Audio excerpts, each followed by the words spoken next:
rosés are so popular nowadays that I think most producers that are producing rosé are doing so with the intent and notion that they are producing that wine as rosé. It's not a secondary thing. It's not a afterthought. They want to produce a good quality rosé. That having been said, you're right. There's a lot of hit and miss with rosé, but I think there's as much hit and miss with any other style of wine, particularly at the lower price points.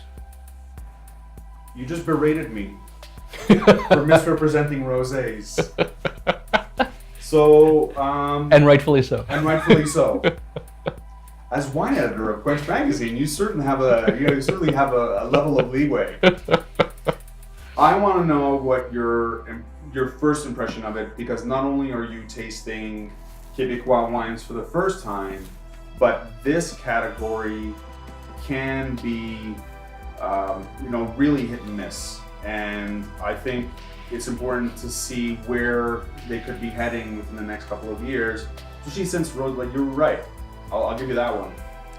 Rosés in Quebec are through the roof sales. Absolutely, yeah. Right? The SAQ always has a huge amount of rosés coming in, and I think we probably are better represented in the rosé category than most provinces now. I think that's changing too, because and rosé isn't necessarily just a seasonal thing anymore.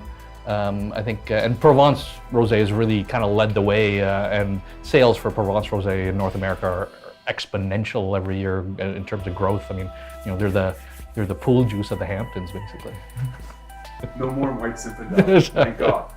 All right, so let's taste this Rosé Gabrielle.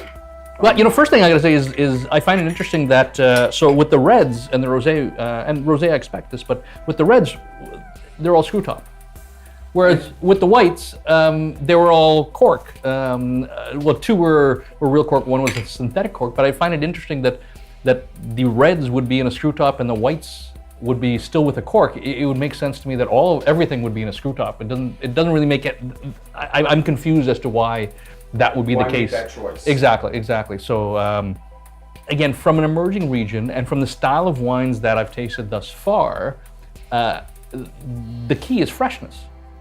And so why chance that by putting it under a cork? And these wines are also not super expensive. So to me, the choice of going with a cork versus a screw top is an odd one, particularly because, I mean, pretty much every wine region in the world has moved towards screw top, and there's no longer this mystique around a cork, unless you're talking about Barolos and Bordeaux and things that you're laying down in your cellar. And even though it's been shown that in a screw top, the wines can probably age as well. So let's see. So this is here. This is a blend of Séval Noir, Saint Croix, Frontenac Gris, and Sabrevois. Kind of typical. A little bit of the red fruit and raspberry cherry kind of thing. Strawberry with a little citrus. I mean, first comment on this is that I'm very happy to see that it's essentially dry. I think that's a great thing, because if the movement in rosé is really towards the drier style, so it's nice to see that. Which makes it easier to match with food, and makes it much easier to serve across a dinner as opposed to just serving at the front of the dinner.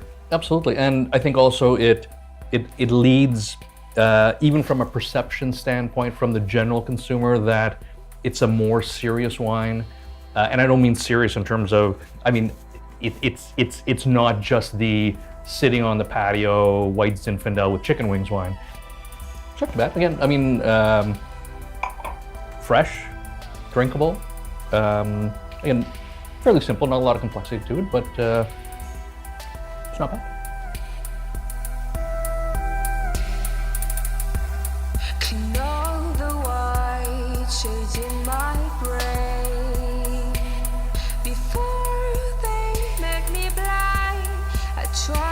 Track the fear inside. I hear that song, stay behind. I know I will stay. be hurt.